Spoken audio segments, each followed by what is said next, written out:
Bueno, hola a todos y a todas, bienvenidos a una nueva edición del ciclo Conversaciones del área de literatura del Museo Malva. Este es el ciclo adaptado a la virtualidad. Durante 2019 esto ocurrió, estas conversaciones ocurrieron en la biblioteca del museo. Ya pasaron Romina Paula, Ariana Harvix, Pablo Cachajian, Leila Guerriero, Camila Sosa Villada y Acevedo. Y hoy vamos a conversar con Osvaldo Baigorria, estamos los dos en Buenos Aires. La idea es ir charlando a lo largo de esta hora más o menos, derivando por sus libros, por su obra periodística también. Y bueno, me gustaría presentarte, Osvaldo, diciendo que sos escritor, periodista y docente, pero en distintos libros tuyos encontré que también esa secuencia de definiciones podría completarse diciendo que también fuiste artesano, repartidor de diarios, bombero forestal en Canadá, pintor de casas, cuidador de personas parapléjicas, peón de plantaciones, vendedor ambulante de café, profesor de inglés o de español. Así que, bueno, nada, quería saludarte y preguntarte cómo es esto que tuviste tantas vidas en una. Buenas noches, buenas tardes, ¿cómo andás? Buenas noches, Malena, ¿cómo estás? Un gusto estar aquí con vos y muchas gracias por esta invitación a estar allí en Malva Literatura. Sí, claro, esto, yo me pongo incómodo cuando tengo que, me piden un currículum vitae, una breve bio, porque a veces digo, ¿cómo me defino? ¿Cómo me pongo? Yo que a mí me gusta, me atrae mucho la indefinición y la posibilidad de transitar entre distintos territorios. Y porque esto ha sido una constante en mi vida. Entonces, a ver, en los últimos años me he dedicado mucho más a ser un escritor, ¿no? Pero sí, es cierto que yo comencé siendo periodista, pero un periodista de tipo de los que habla Hunter Thompson, ¿viste? El periodista vagabundo o periodista trotamundo, sin llegar al gonzo, ¿no? De Hunter Thompson. Pero sí es ese periodista que va por distintas redacciones por el mundo, sin ser leal a ninguna bandera, excepto en mi caso, sí a un interés en promover y hablar de aquellas minorías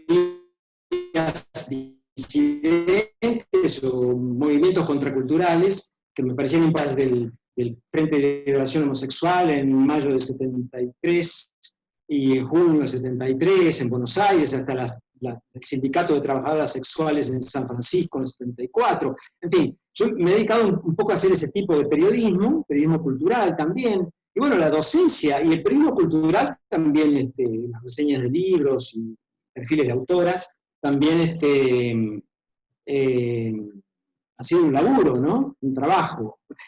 A ver, el tema de la supervivencia y el ganarse la vida también ha sido como una constante en todo este tiempo de mi vida, así como una especie de nomadismo interior también, ¿no? Que hace que no solo me haya desplazado entre distintos países, sino también buscando diferentes esferas que me han atraído en distintas etapas de mi vida. Así que yo puedo añadir a ese escritor, a ese periodista, a ese docente, puedo añadir, no sé, en los últimos tiempos me he dedicado a dibujar, entonces puedo añadir un tímido, ¿no? Oculto. Así que sí, es algo que a medida que me parece, que a medida que vas viviendo, es una, a ver, por un lado, no puedo reivindicarlo con orgullo, porque me parece que es algo que me ocurre, que me pasa, y que tal vez me trae, no sé, algunos límites, ¿no? Algunas limitaciones, porque no me especializo en ningún campo del saber completamente, ¿no? Y además, por eso que decía el Martín Fierro, de que vaca que cambia de querencia, se atrasa en la aparición.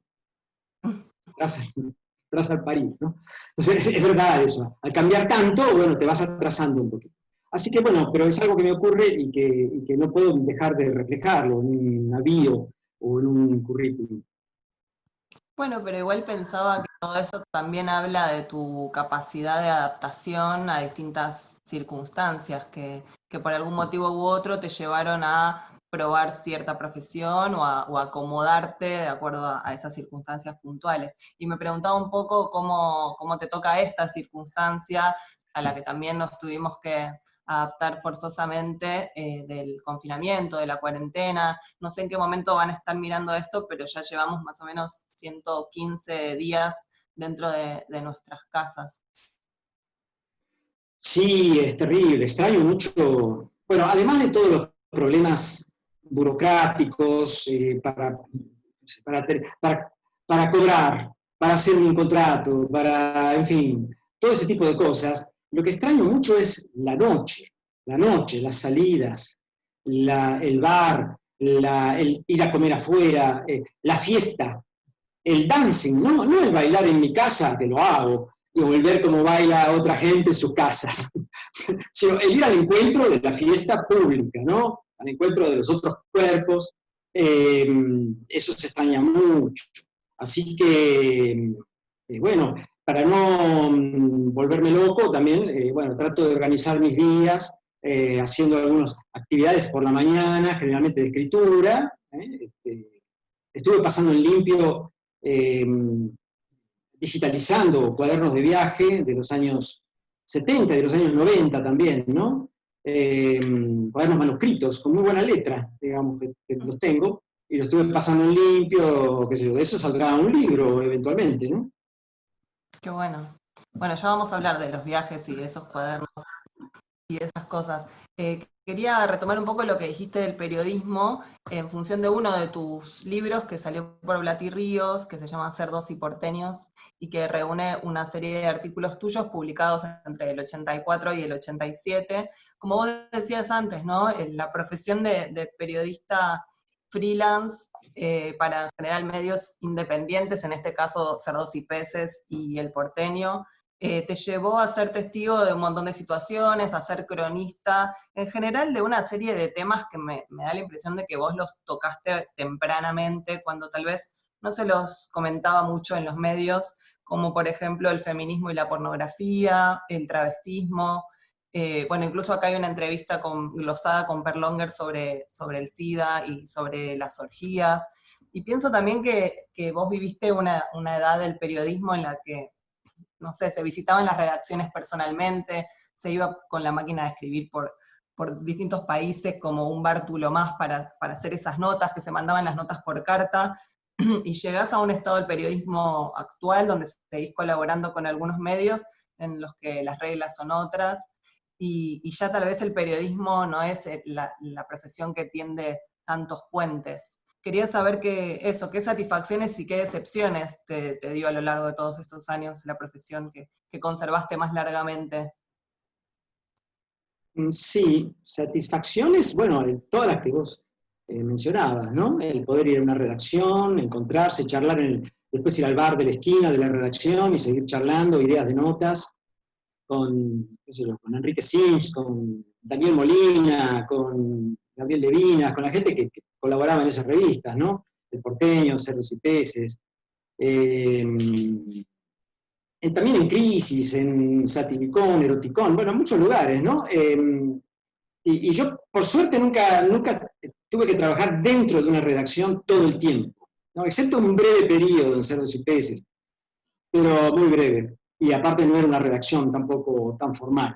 Pero la satisfacción era esa, ¿no? Esa circulación de ideas y aparte, bueno, el saber que había gente que estaba esperando que saliera esa publicación, semanario o mensuario, y la estaba esperando con muchas ansias, con muchos deseos de ver otros que estaban opinando cosas o hablando de cosas que les interesaban, ¿no?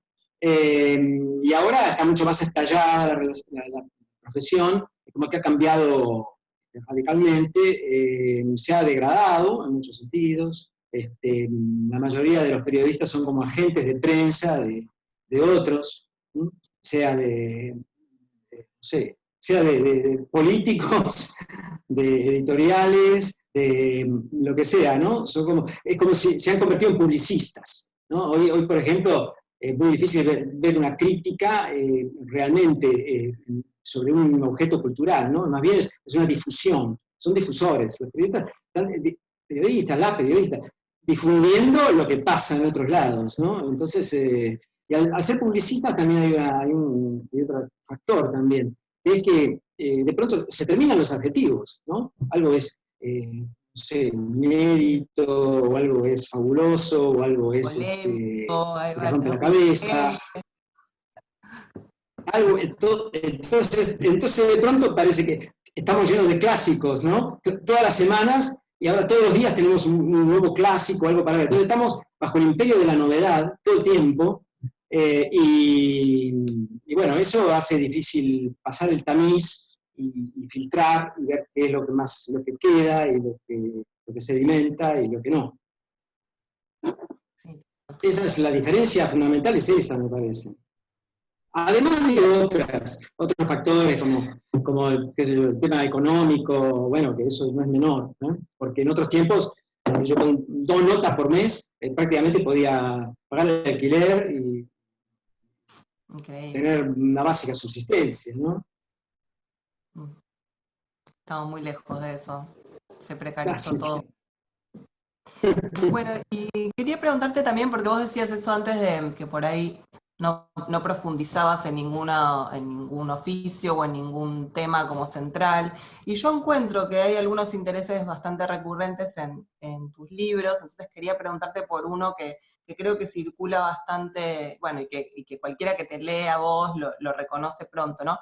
Que tiene que ver con la pregunta por la propiedad de los cuerpos, por la circulación del deseo, por la potencia disruptiva de ese deseo o del amor, que me parece que vos ya en el 89 escribiste una novela que recomiendo mucho, que se llama Llévate el amigo por el bien de los tres. Esta es la reedición de 2015, que salió en Caja Negra. Acá hago un paréntesis y digo que yo trabajo en Caja Negra y que lo conocí a Osvaldo también a instancias de ir volviendo sobre su novela para volver a publicarla, pero que también este tema de las peripecias eróticas y afectivas de una pareja que decide abrirse, aparece en otros de tus libros también, como una pregunta que atraviesa tu literatura, que tiene un sesgo en algún punto testimonial, digamos. Esto es una novela con las reglas de la ficción, pero después encuentro algo así también, o una pregunta sobre eso más o menos explicitada en un libro tuyo de 2004, que se llama Correrías de un infiel, en el que el protagonista va de viaje al interior de la provincia de Buenos Aires a buscar la historia de sus antepasados baigorrias, ranqueles, y encuentra que estos hombres tenían una vida disipada con un montón de mujeres, y trata de contrastar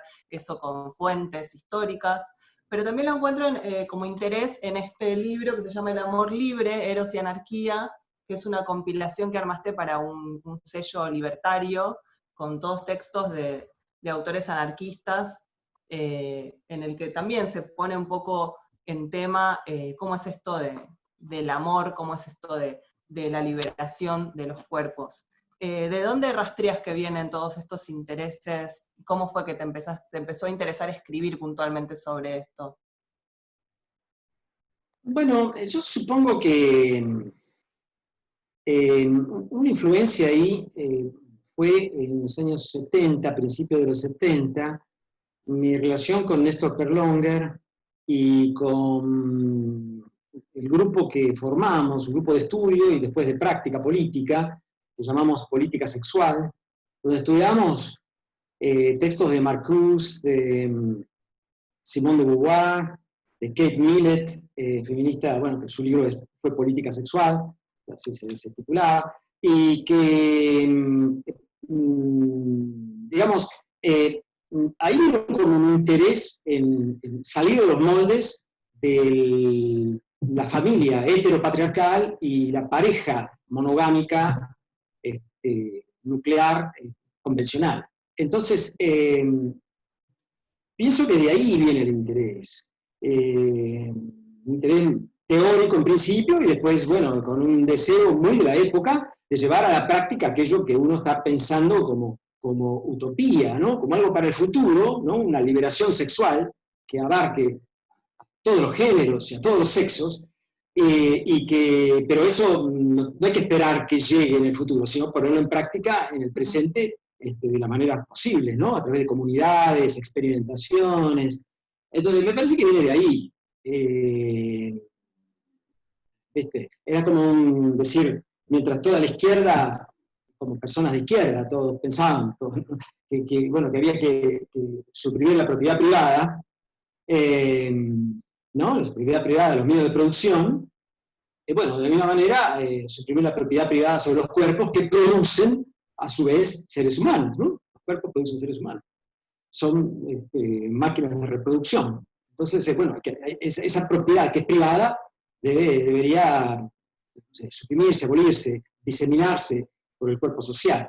Me parece que viene de ahí ese interés, y luego, bueno, nada, quizás terminó siendo una obsesión, tal vez, vas a saber, ¿no? Por esas cosas que pasan en la vida. Sí, bueno, igualmente me parece interesante que esta es una novela o la persona que la busca para decir, a ver cómo es una novela sobre un trío o sobre una pareja abierta, se va a encontrar que esa fascinación que hay sobre el tema también es una puesta en crisis, ¿no? De esas idealizaciones de las revoluciones sexuales de los 70. Es una novela del año 89 en el que ya no se busca hacer una apología de eso, sino al haber atravesado esa experiencia, bueno, no sé, jugar con una prosa libidinosa, con el humor que tiene también la novela, para reflexionar sobre ese tema, incluso de forma un poco melancólica por momentos. Me gusta eso, que no sea como una apología de eso mismo que en los 70 se estudiaba, sino que hay un sujeto atravesado por esa experiencia que, nada, que la pone en palabras habiéndola pasado por el cuerpo, ¿no? Está muy presente el cuerpo en toda tu literatura. Sí, y bueno, ¿qué es lo que somos? Somos cuerpos, ¿no? Acá estamos. Cuerpos mediados por unas pantallas. Pero sí, eh,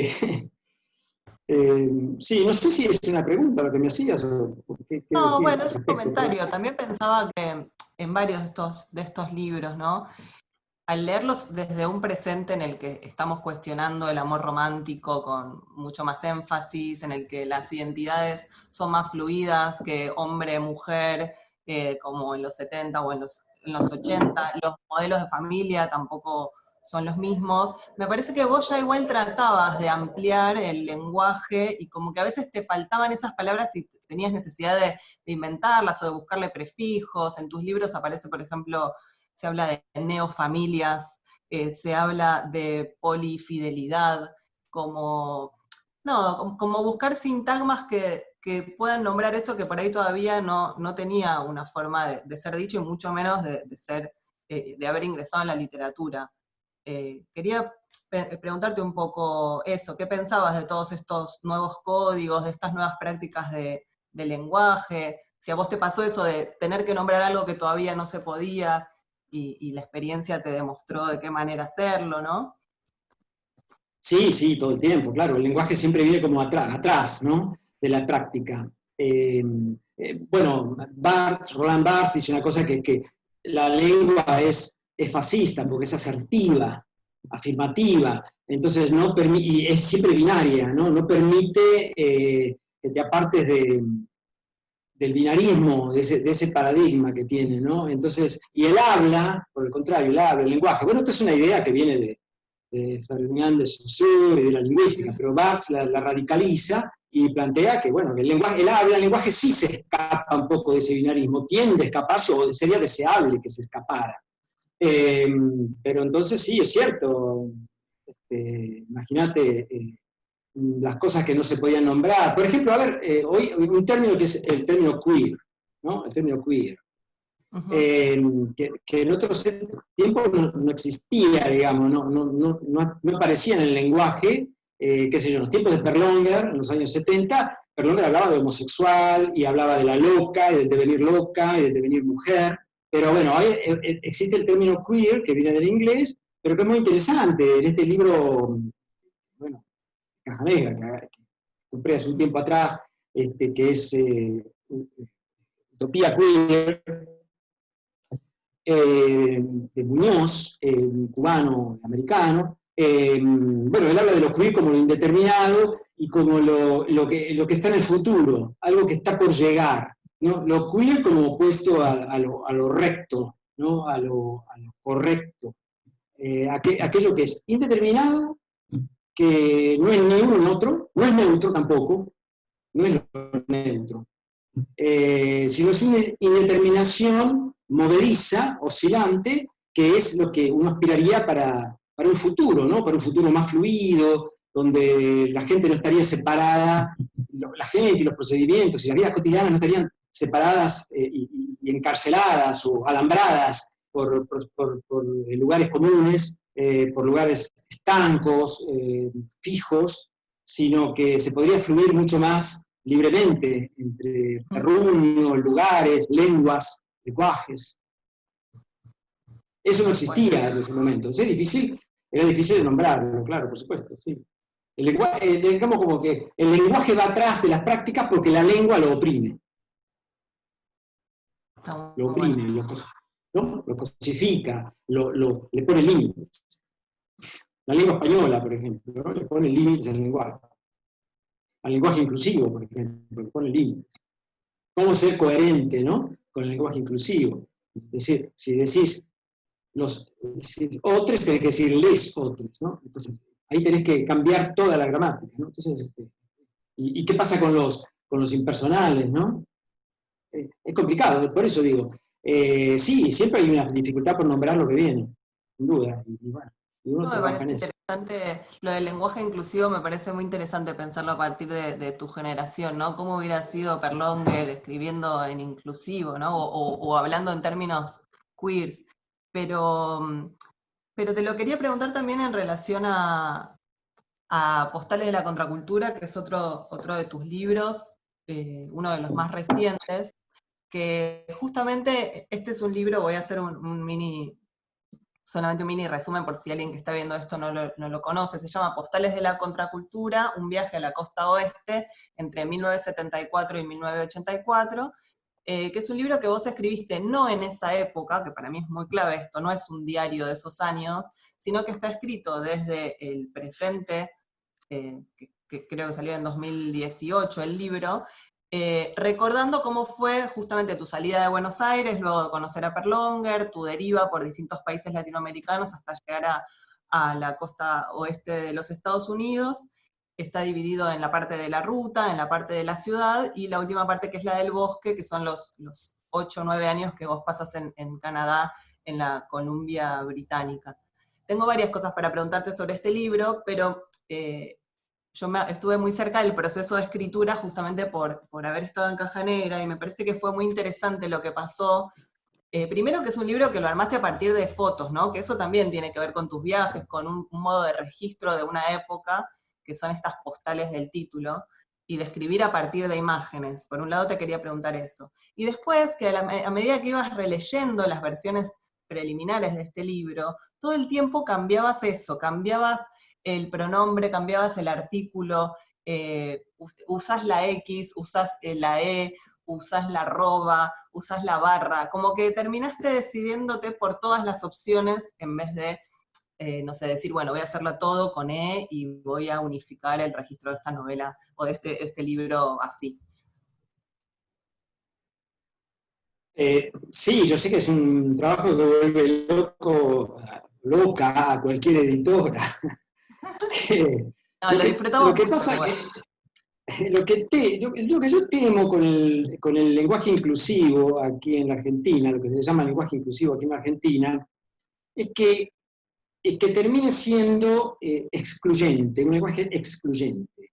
Un lenguaje en el cual las personas que no sienten que no lo saben hablar, o no pueden, o no les gusta, se sientan aparte y pase a ser un lenguaje como una señal o guiño para iniciades. No, eso es a veces algo que temo un poco, ¿viste? Yo la verdad que prefiero que se hable de todas las formas. En masculino genérico, en femenino genérico, en neutro, en todas las formas posibles. Por esa idea de que la indeterminación me parece que es lo más saludable. Esto no quiere decir que se le prive el derecho de alguien de hablar como se le cante, ¿no? Pero bueno, ese es el asunto. Me parece que está muy bien que haya mil formas de hablarlo, ¿no? Y de escribir, que no se fije en una. A ver, por ejemplo, en España, y a veces yo también lo hago, mucha gente se prefirió adoptar como algo más, como un giro de 180 grados, el paradigma del lenguaje femenino genérico, ¿no? Entonces, somos todas escritoras, todas autoras, todas periodistas, ¿no? Y hablamos así. No estaría mal tampoco. En realidad casi sería un acto de justicia mayor que el neutro. Un acto de justicia mayor que el neutro. Pero bueno, eso es hipotético, discutible, El problema es cuando debatible. se normaliza, ¿no? El problema es cuando se normaliza una de estas variantes, porque también el inclusivo podría normalizarse, y si se vuelve hegemónico el inclusivo, si es tan perjudicial como el masculino o el femenino. Claro, por ejemplo, supongamos que el neutro fuese, perdón, el hegemónico, y bueno, habría muchas dificultades, porque a alguna gente no le gusta hablar estéticamente no le suena bien hablar con la E siempre, ¿no? Es raro, es una rara. Entonces, mejor que vaya variando, me parece que eso le da más riqueza. A mí me parece que esa proliferación le da más riqueza a las maneras de hablar. Sí, estoy de acuerdo. También depende un poco de los interlocutores y las interlocutoras del caso, ¿no? Como poder switchear en situaciones donde nos sale más naturalmente una variante que otra. Pero bueno, me interesa decir eso, que Postales de la Contracultura es un libro que un punto experimenta con eso, ¿no? Con todos esos registros. Y vos mencionaste bastante a Perlonger ya, que fue tu amigo, con quien te escribiste durante muchos años, cuando no podían verse físicamente, vos estabas viajando, él vivía en Brasil, pero también hay otro Néstor en tu vida, que es Néstor Sánchez, y pensaba un poco que toda tu obra literaria, ensayística, periodística, se aleja bastante del canon más tradicional, digo, de Borges, también se aleja de, no sé, de lo que podría ser el canon más actual, que es la obra de Aira, como dos escritores muy gravitantes de nuestra literatura que hicieron cosas completamente distintas, y que en cambio recoge a estos otros personajes de cierta periferia de la literatura, que a la vez vos recuperás y llevás como a otro lugar, ¿no? Digo, vos publicaste las cartas con Perlonger en un barroco de trinchera por Mansalva, y también publicaste en Mansalva este libro que se llama Sobre Sánchez, que a mí me encanta, cuando lo leí me partió la cabeza en 2012, justamente porque me parece que haces una operación ahí muy interesante, que es hablar de Sánchez, de la vida de Néstor Sánchez, de una manera no cronológica, registrando al mismo tiempo la escritura sobre él, registrando la investigación sobre su vida, con todas las fuentes que vos visitaste, toda la gente que conociste, tus dificultades para escribir.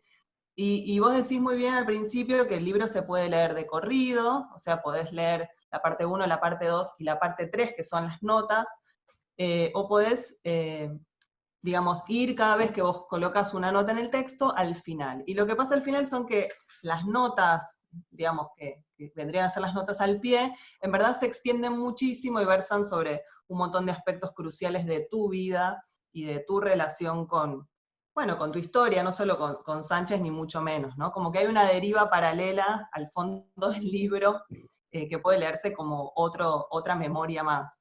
Me parece, bueno, vos mismo decís sobre Sánchez que la biografía es un género tramposo, que no se puede escribir sobre una vida, a menos que se la toque por arriba como si se improvisara. Y me preguntaba lo mismo sobre la autobiografía, si te funcionó así también, ¿no? Como improvisando cómo es escribir sobre uno mismo al mismo tiempo que se investiga sobre otro. ¿Cómo fue todo ese proceso tan interesante, con este resultado tan Sí, interesante?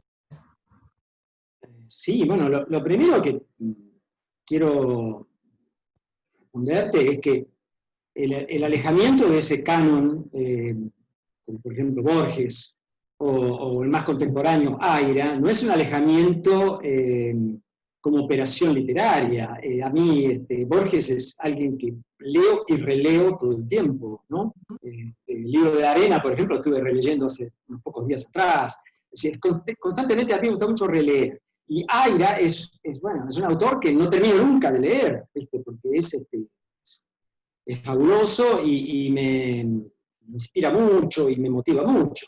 Y me da mucha libertad también.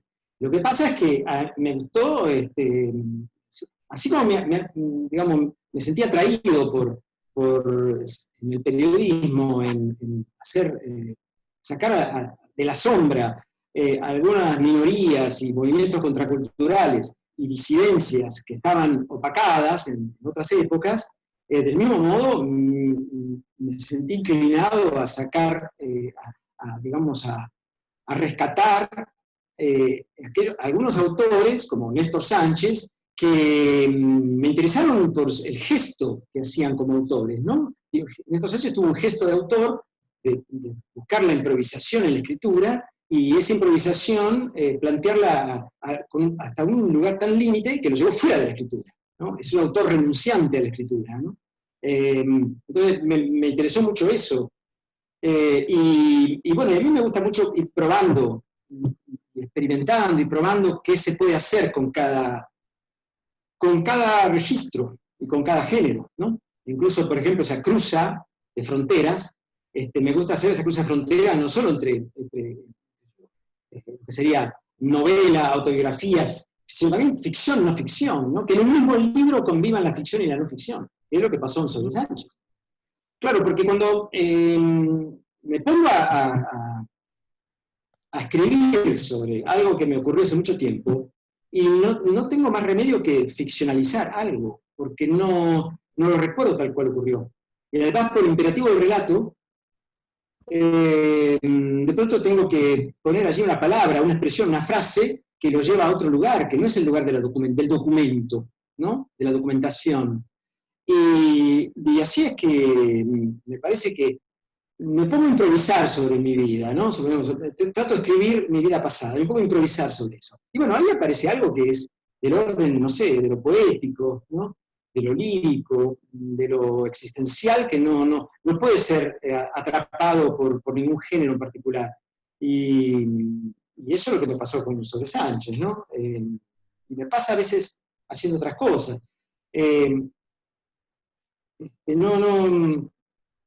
No sé si estoy respondiendo un poco a lo que preguntabas, pero había varias cosas en tu No, pero comentario. me parece que sí, en algún punto hablas de esto, ¿no? De la libertad que produce también ir hacia ese terreno de la ficción y cómo no quedarse solo con la atadura de escribir una biografía sobre otro, ¿no? Como justamente ahí me parece que está la riqueza de este libro que es tan extraño, porque mezcla algo de los dos registros, porque estás vos tan presente como el biografiado, digamos, el biógrafo y el biografiado comparten ese protagonismo y no querés ocultarte detrás de su figura. Seguramente porque también, no sé, me imagino, yo nunca escribí una biografía, pero vas descubriendo cosas tuyas a medida que vas descubriendo cosas del otro en esa escritura. No sé, a la vez había una condensación de anécdotas tuyas que también una terminaba el libro y tenías ganas de releer a Sánchez, pero también ganas de seguir tirando del ovillo de todas esas anécdotas tuyas, ¿no? Por ejemplo, un encuentro con el oso, todo el registro de lo que contás de Canadá, de Argenta. Sí, me pasó una cosa muy graciosa desde el punto de vista del descubrimiento personal, con una editora que me dijo, yo presenté el libro en algunas otras editoriales, aunque en realidad yo sabía que era un libro para mansalva, pero bueno, como se demoraba un poco todo, mientras tanto presenté en una otra editorial, y una editora me dijo, está muy bien, pero el problema es que, igual era una versión anterior, ¿no? Vamos a decir, una versión, no era la versión final, la que vos leíste, ¿no? Pero una versión anterior que estaba bastante cerca del final. Y entonces una editora me dice, está bárbaro, pero el problema es que no termina de ser novela, no termina de ser biografía, y no termina de ser autobiografía, y entonces se nos cae de todos los estantes, o de todos los anaqueles. No tenemos dónde ponerla. ¿En qué colección la ponemos? ¿En qué colección la ponemos? Y eso, a mí, por un lado, ese rechazo me encantó, porque dije, bueno, genial, esto es justamente lo que yo estaba buscando. Y bueno, y finalmente lo terminé publicando en Mansalva, que era me pareció que era la editorial para la que ese libro, el tipo de editorial que podía aceptar esa indeterminación, esa determinación tan queer en términos literarios, ¿no? Claro, ese híbrido, ¿no? Una cosa ni otra. Me encanta.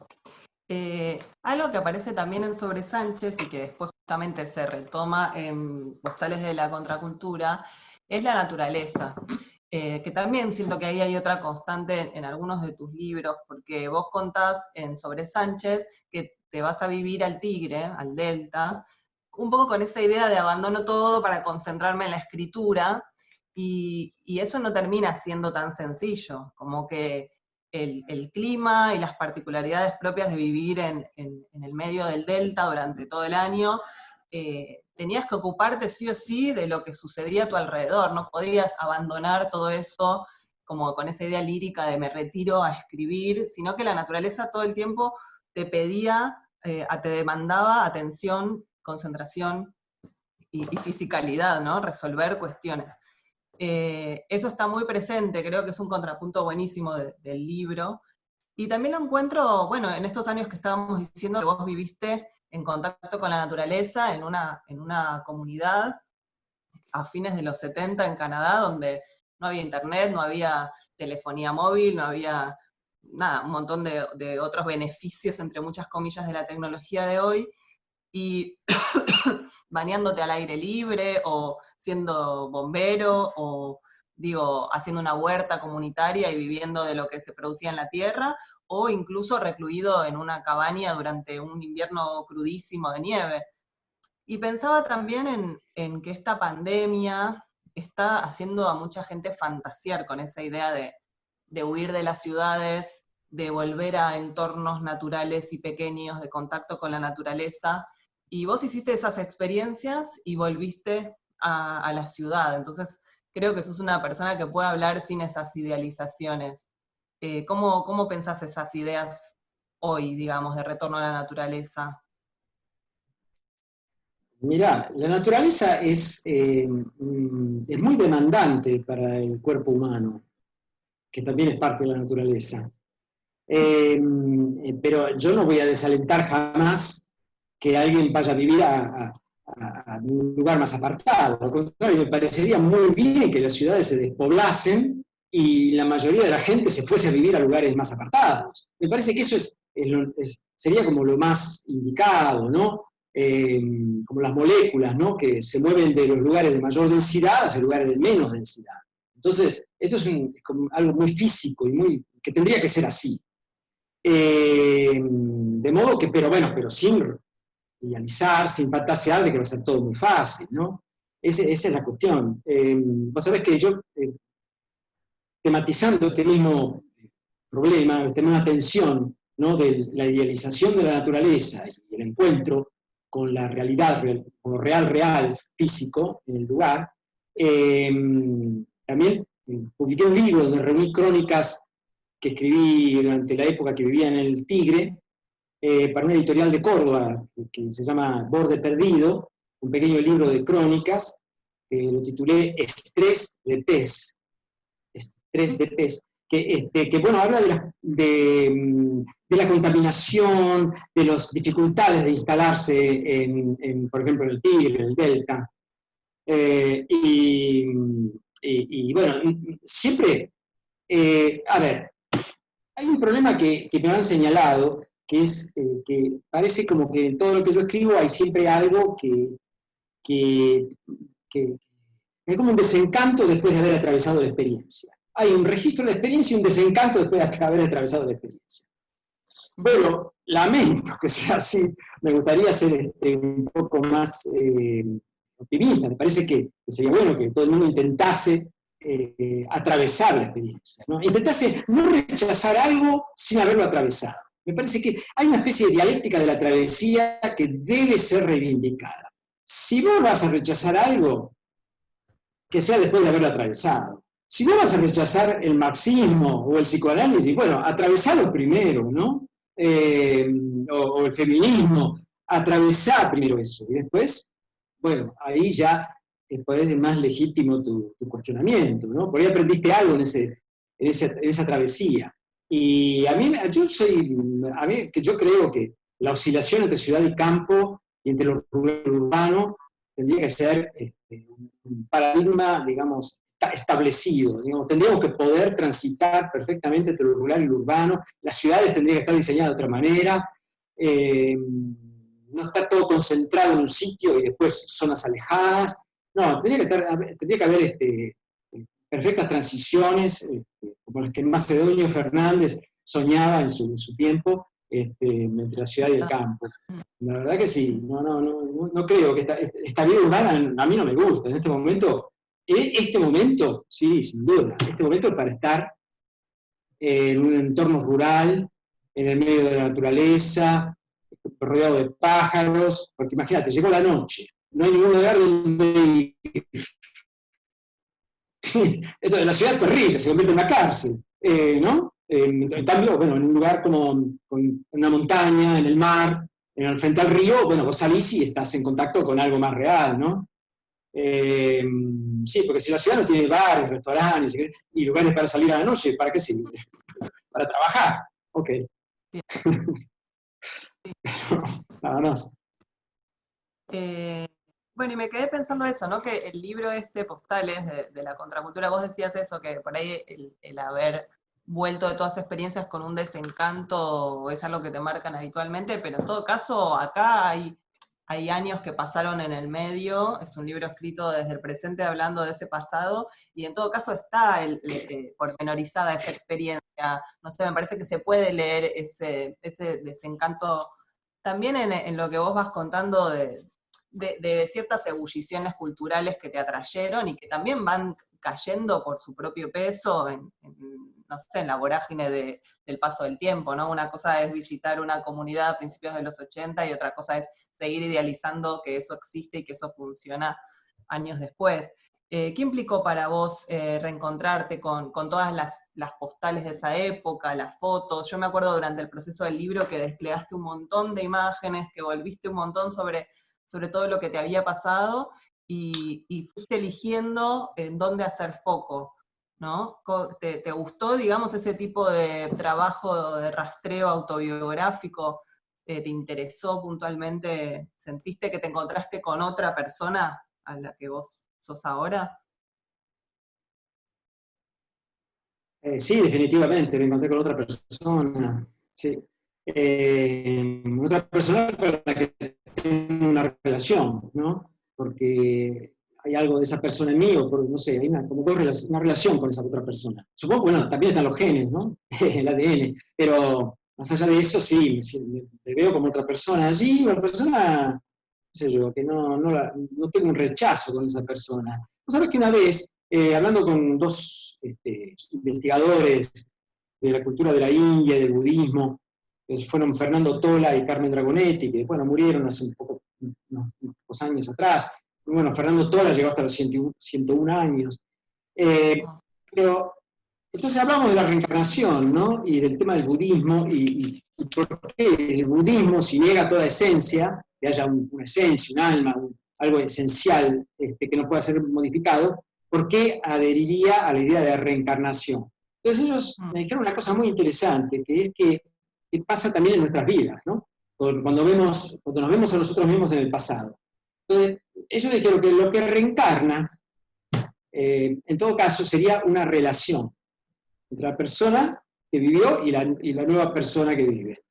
O entre el cuerpo que vivió y el nuevo cuerpo que vive. Reencarna una relación, no reencarna un alma, exactamente. Y un poco pasa eso en nuestras vidas.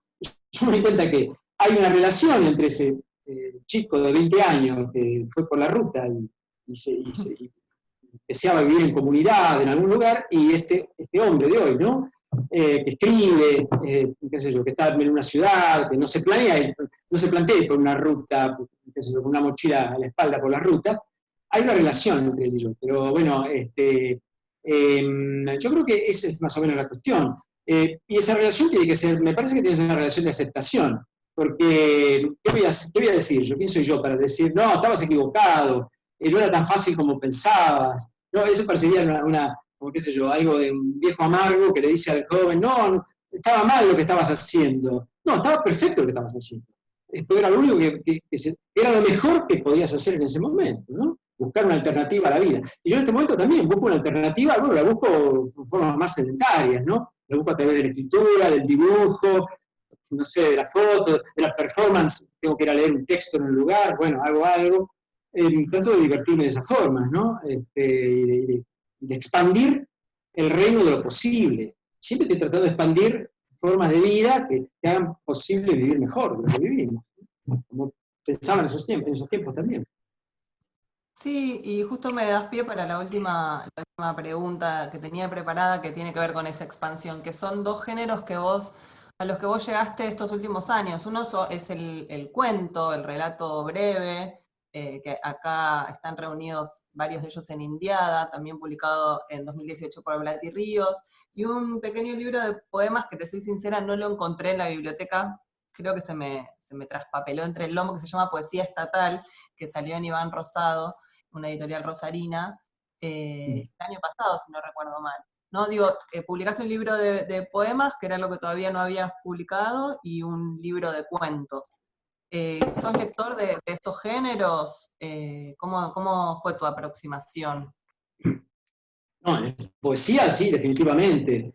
Desde Perlonger y, bueno, todos los poetas, las poetas neobarrocas de los años 80, ¿no? Marosa Di Giorgio, Tamara Kamenstein, Arturo Carrera, y también otros, porque siempre he sido bastante ecléctico en mis lecturas, ¿no? Gabriel Temperley, siempre he leído poesía desde la adolescencia, ¿no? Pero bueno, lo que sí es cierto es que lo que hice en este caso es, en el caso del libro de poesía estatal, es como una especie de poesía documentada, ¿no? Porque fueron poesías leídas, poemas leídos en público, y excepto uno, y bueno, ahí documento cuándo fueron leídos. Porque tengo mucho una idea a ver cómo sería, del valor que tiene el valor añadido que tiene la poesía leída y performateada, si querés, ¿no? Actuada, recitada, ¿no? Esto yo lo he visto también en San Francisco, lo he visto con Allen Ginsberg, con Gregory Corso, Fred Ligeti, Diane di Prima, eran poetas bueno, que trataban de darle a la lectura de poesía un valor con la puesta en escena del cuerpo. O por ejemplo, Pedro Lemebel, ya hablando de una performance, ¿viste? Al punto de arriesgar su propio cuerpo, quemarse, cortarse, ¿no? Entonces, mi relación a la poesía es mucho de la poesía leída, ¿no? La poesía leída en público. Y bueno, por ahí yo lo que he hecho a veces es escribir poemas para leer en determinadas circunstancias, ¿no? Por ejemplo, un ciclo, antes de esta cuarentena, un ciclo que había de poesía de todos los bares del mundo, y bueno, en un bar de Chacarita fui a leer un poema, y lo escribí para ese bar, en ese momento, ¿no? O en otro momento, para el Museo del Libro y de la Lengua, Bueno, una noche de los museos, bueno, escribí una poesía estatal para ese. Entonces me gusta mucho eso. Y con respecto a los cuentos, no, la verdad que no es un género que he leído tanto, aunque si tampoco pensar, sí he leído bastantes cuentos aquí y allá, picoteando, ¿no? Siempre picoteando. Pero se me ocurrió, sí, escribir unos cuentos que tenía, reunir unos cuentos que tenía, y hacerles una introducción que es como no ficcional al principio, pero termina siendo un cuento. O sea, hago una introducción en la cual presento los cuentos del libro, pero esa introducción termina siendo un cuento, porque ahí hay cosas ficticias. Entonces eso por ahí confunde a alguna gente, pero en realidad, bueno, es todo, según como lo mires, es todo ficción o es todo no ficción. me gusta que sigas probando, que sigas experimentando. Es una forma muy vital de relacionarte con, no sé, con tu propia palabra. Y las veces que te vi en vivo lo disfruté mucho también por esa espontaneidad que demuestra tener tu poesía, que la lees incluso del celular, ¿no? Como sin el libro en la mano, como muy, muy modernos, ¿vale? Bueno, vamos a pasar a la última parte de esta conversación, que siempre está reservada a preguntas un poquito más de vanidades o más superficiales, que son las famosas del cuestionario Proust, que es un cuestionario que toma su nombre de las respuestas que dio justamente Proust, pero que después se lo apropiaron distintos medios y fue respondido por una gran cantidad de artistas, actores, actrices, músicos, músicas. Yo tengo, esto es más lindo en vivo, por supuesto, tengo acá recortadas los papelitos con las preguntas, entonces me encantaría que vos pudieras elegirlos, pero voy a elegir yo sin mirar acá en mi casa algunos de estos. Son preguntas que requieren muy poca elaboración en la respuesta. Me parece que es más interesante que contestes lo primero que se te venga a la mente y ya. Bueno, la primera es, si me podés decir un héroe y una heroína de ficción que te gusten, no te llamen la atención por algo en especial. ¿El héroe o heroína de ficción? Bueno, Sí. vamos a suponer que todos los relatos históricos y legendarios son ya ficción. Entonces,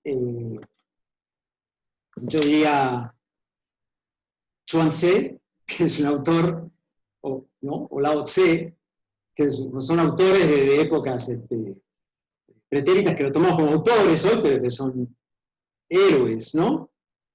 O heroínas. Y después tengo fascinación también por los héroes y heroínas trágicas, ¿no? Espartaco, Juana de Arco. Pero por eso digo, ahora en este momento a todos ellos pasaron a ser personajes de ficción. Eso es una cosa notable que ocurre, ¿no? Con la vida y con la historia. De pronto un autor es como Sócrates, ¿no? Un autor es de pronto un personaje de ficción. Y bueno, y Espartaco, trágico, y Juana de Arco, heroína trágica, son personajes de ficción también para nosotros en este momento. Así que nombraría esos. Y pongo también en la lista a Lao Tse y a Chuang Tse. Bueno, hago otra. ¿Qué esperás de tus amigos y amigas? Si es que esperás algo.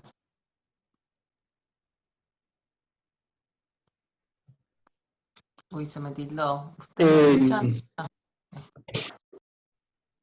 Sí, ¿qué espero? A ver, que me den plata cuando lo necesito. No, eso es chiste. Pero que estén dispuestas a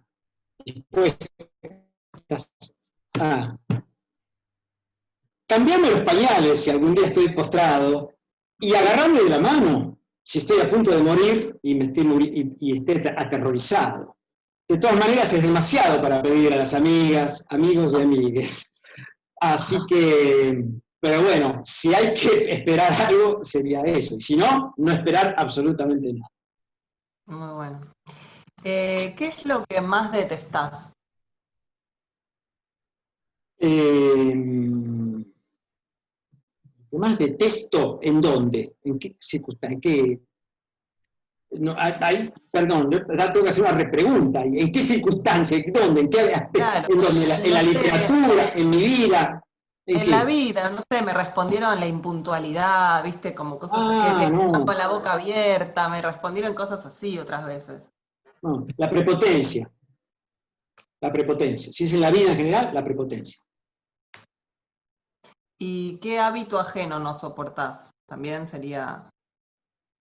Hábito.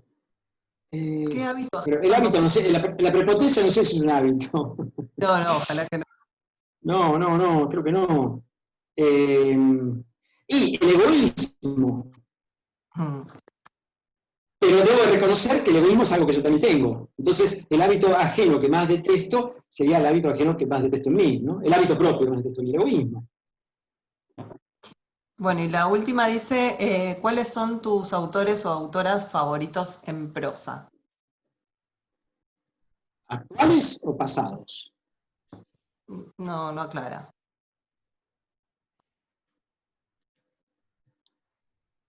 Bueno, si son del pasado, digamos Shakespeare.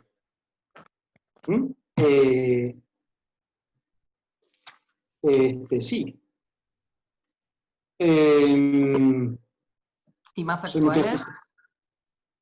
¿Actuales en prosa? Y César Aire. Bueno, Osvaldo, muchas gracias por esta conversación, la pasé muy bien y te agradezco un montón que hayas charlado un poco con nosotros y espero que la hayas pasado bien vos también. Sí, sí, muchas gracias. Muy Y encantadora la entrevista. bueno, y la próxima conversación va a ser con Mariana Enríquez, así que ya la podemos ir anunciando para que puedan verla. Esta charla queda en este YouTube y también pueden ver las otras conversaciones anteriores. Así que muchas gracias a vos, Osvaldo, a todos y a todas las que hayan sintonizado, y a Malva Literatura. Chao, que estén bien.